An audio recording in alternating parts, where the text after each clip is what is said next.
जय एवरीवन, स्वागत है आपका वी नेशन ट्रिपल वन के एक नए एपिसोड में जो आपके लिए लेकर आते हैं इंडियन डिफेंस के प्रमुख अपडेट्स को। सबसे पहले तो चैनल को सब्सक्राइब करना मत भूलिएगा। आइए नजर डाल लेते हैं आज की प्रमुख डिफेंस अपडेट्स पे। शुरुआत करते हैं हिंदुस्तान एरोनॉटिक्स लिमिटेड से।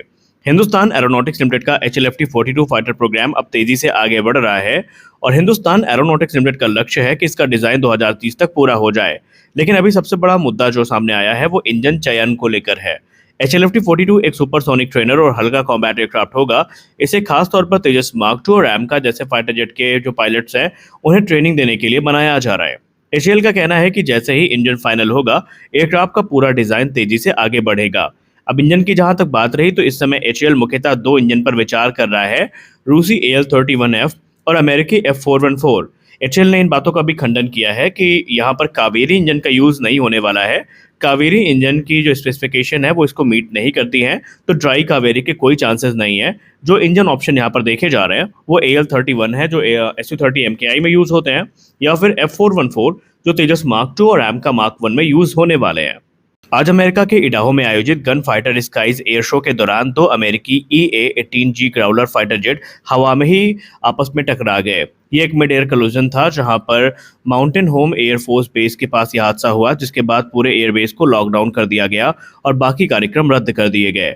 सोशल मीडिया में एक वीडियो भी सर्कुलेट हुआ है जहां पर दो विमान आपस में टकराते हुए और टकराने के बाद टूटते हुए दिखाई दे रहे हैं। गनीमत ये रही कि दोनों विमानों में जो क्रू मेंबर्स थे 4, वो सही समय पर इजेक्ट कर गए और उनकी जान बच गई।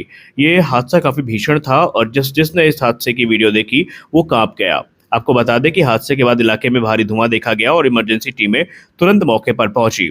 ये एयर शो तकरीबन 8 साल बाद आयोजित किया गया था और इसमें हजारों लोग मौजूद थे।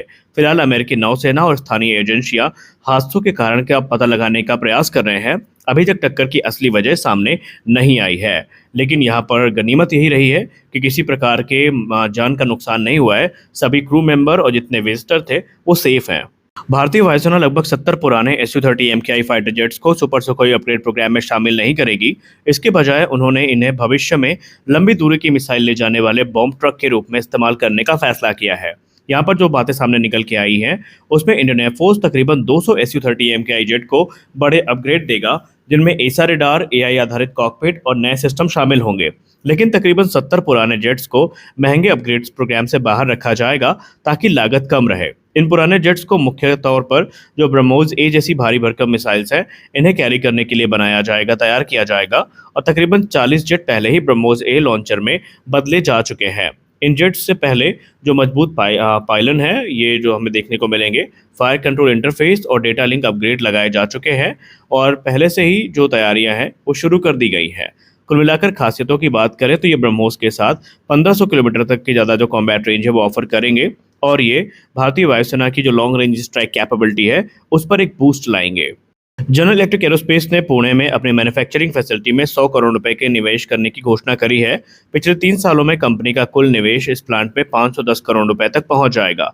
अब यहाँ पर ये जो पैसा है ये नई वेल्डिंग टेक्नोलॉजी, एडवांस इंस्पेक्शन मशीनें और प्रिसीजन टूल्स के साथ साथ जो इंफ्रास्ट्रक्चर अपग्रेड है इस पर खर्च होगा ताकि उत्पादन क्षमता और क्वालिटी बढ़ाई जा सके। पुणे प्लांट भारत में 300 से ज़्यादा लोकल सप्लायर्स और 2200 से ज़्यादा सप्लायर नेटवर्क के साथ काम करता है। 2015 से अब तक इस फैसिलिटी से 5000 से ज़्यादा लोगों ने ट्रेनिंग ली है, जिससे एरोस्पेस सेक्टर में स्किल डेवलपमेंट बढ़ा है। इस निवेश से पुणे में रोजगार, इसके अलावा अप्रेंटिसशिप और सप्लाई चेन का भी फायदा मिलेगा। प्लांट GE90, GE9X, GE9X और लीप इंजन प्रोग्राम्स के लिए पार्ट्स बनाता है। भारत में 1400 से ज़्यादा कमर्शियल एयरक्राफ्ट इंजन GE और CFM के हैं। वहीं कंपनी के डिफेंस इंजन भारतीय वायुसेना के तेजस मार्क 1 अल्फा, मार्क 2 और AMCA के साथ साथ TEDBF में भी यूज होने हैं। हाल ही में लीक हुए कुछ कथित दस्तावेजों के अनुसार पाकिस्तान ने चीन से परमाणु पनडुब्बियां और सबमरीन लॉन्च बैलिस्टिक मिसाइल देने की गुहार लगाई है ताकि भारत के मुकाबले वो अपनी समुद्री परमाणु ताकत को बढ़ा सके। पाकिस्तान लंबे समय से sea based nuclear second strike capability हासिल करना चाहता है, यानी अगर दुश्मन पहला परमाणु हमला करे तब भी समुद्र से जवाबी हमला पाकिस्तान कर सके। रिपोर्ट के मुताबिक पाकिस्तान ने चीन से न्यूक्लियर पावर्ड सबमरीन और मिसाइल टेक्नोलॉजी में सीधे सहयोग की मांग करी है। इससे चीन और पाकिस्तान की सैन्य साझेदारी और गहरी होती दिख रही है। पाकिस्तान पहले ही Babur 3 submarine launch ballistic missile और अगोस्ता क्लास की जो पनडुब्बियों के जरिए ये क्षमता विकसित करने की कोशिश कर चुका है, लेकिन तकनीकी और आर्थिक दिक्कतों के कारण प्रगति काफ़ी धीमी रही। अगर चीन पाकिस्तान की मदद करता है तो हिंद महासागर में भारत की सुरक्षा चुनौतियां बढ़ सकती हैं और भारत को अपनी एंटी सबमरीन क्षमता, नौसैनिक ताकत और जो परमाणु त्रिस्तरीय डिफरेंस है जिसमें लैंड, एयर और सी डिफरेंस शामिल है, उसको मजबूत करना भारत को पड़ सकता है। तो आज के इस वीडियो में बस इतना ही। आशा करते हैं वीडियो आपको अच्छी लगी होगी। वीडियो अच्छी लगी वीडियो को लाइक करिए, नए चैनल को सब्सक्राइब करिए। मिलते हैं अगले वीडियो में, तब तक के लिए जय हिंद।